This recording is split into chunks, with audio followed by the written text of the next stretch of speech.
मैं कहना चाहता हूं कि हमें जो घबराहट है केवल छात्रों के प्रति, जिन्होंने जो अनशन पे बैठे, जिन्होंने पीसफुली प्रोटेस्ट किया, हम नहीं चाहते कि उनके खिलाफ कोई कार्रवाई की जाए, क्योंकि ये तो एक ऑर्गेनिक मूवमेंट थी, समझ लीजिए। और सरकारें अक्सर चाहती हैं, और ये मैं इस सरकार की बात नहीं कर रहा, अक्सर सरकारें चाहती है कि किसी तरीके से कोई डिसेंट नहीं हो। तो इन्होंने कुछ आश्वासन दिए होंगे, नड्डा साहब ने कुछ माना होगा, उसके बारे में तो मुझे मालूम नहीं, ना मैं जाना चाहता हूं कि ना हमने कुछ उसमें कोई पार्ट लिया। लेकिन जब मेरे पास आए तो मैंने कहा कि भाई कानून के आधार पे हम आपकी मदद करेंगे, और ज़रूर मदद करेंगे, और हम करेंगे।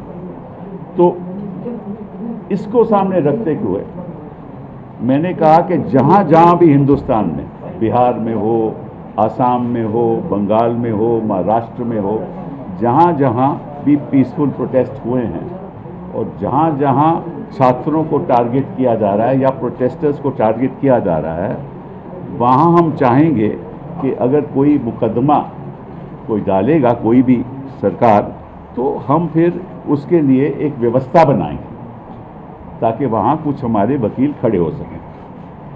तो इसी सोच के साथ हम चाहते हैं कि कोई कार्रवाई नहीं हो, अगर एफआईआर होती है तो एफआईआर विड्रॉ हो। और मैंने कहा है कि हम एक ये सीजेपी ढांचा बनाएगी कि किस जगह पे क्या हुआ है, किस छात्र को, किस प्रोटेस्टर के खिलाफ कार्रवाई हुई है, चाहे कि मुफस्सिल में हुई हो, वहाँ कौन वकील है जो हमारी मदद कर सकता है।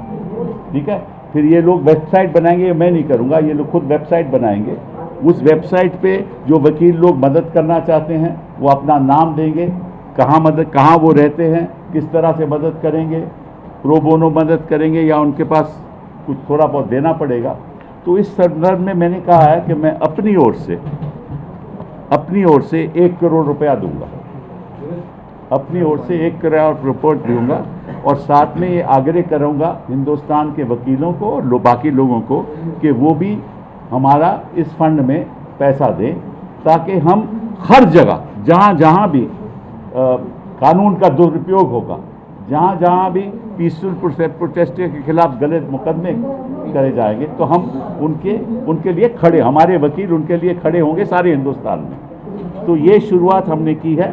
ठीक है, वो फंड केवल इसीलिए खर्च होएगा, मगर अगर मैंने 1 करोड़ रुपया दिया है, उसमें 1 रुपया भी किसी और चीज़ के लिए इस्तेमाल नहीं होगा, केवल उनकी प्रोटेक्शन के लिए, प्रोटेस्टर्स की प्रोटेक्शन के लिए, और जो गलत तरीके से जिनके खिलाफ कार्रवाई हो रही है कानूनी, उनकी प्रोटेक्शन के लिए। और जो भी फंड इसमें आएगा उसी लिए होगा, किसी और उसका दुरुपयोग नहीं होगा। एंड उसका जो डिसबर्समेंट है उसमें मेरा कोई लेना देना नहीं है, ये खुद करेंगे। मैंने तो कंट्रीब्यूशन देना है, वो मैंने ऐलान कर दिया, वो मैं कंट्रीब्यूशन देंगे, बाकी इनके जिम्मेदारी है क्या करना है क्या नहीं करना। बाकी मैं एक बात आपको बता दूं जो मेरी जानकारी में आई है कि दिल्ली की पुलिस फेशियल रिकॉग्निशन के साथ जो भी वहाँ आया है उसको वो टारगेट करेगी और प्रयास करेगी कि किसी तरीके से उसके परिवार को, उनके लोगों को हैरेस किया जाए। और इसमें भी वो हो सकता है कि कोई कम्युनल दृष्टिकोण के साथ। देखिए, ये जो इनकी प्रोटेस्ट है कि मैं तो बाहर का आदमी हूँ, मैं तो इनके साथ प्रोटेस्ट में तो जुड़ा नहीं, ना मैं कभी गया, लेकिन जो मेरी सोच है कि ये जो हिंदू मुस्लिम करते हैं ना, ये हर जगह यही करेंगे, तो इनका तो मकसद ये है। तो वो हिंदुस्तान में हमें होने नहीं देना, छात्रों को होने नहीं देना, प्रोटेस्टर्स को होने नहीं देना। ये above class, above creed, above religion, ये मूवमेंट है हिंदुस्तान के सुधार के लिए, और सुधार तभी होगा अगर सब धर्म के लोग, सब जाति के लोग इकट्ठा होकर इसमें शामिल होंगे। मेरा तो रोल यही है कि मैं इसको बाहर से कानूनी तौर पे सपोर्ट करूँ। बहुत बहुत धन्यवाद।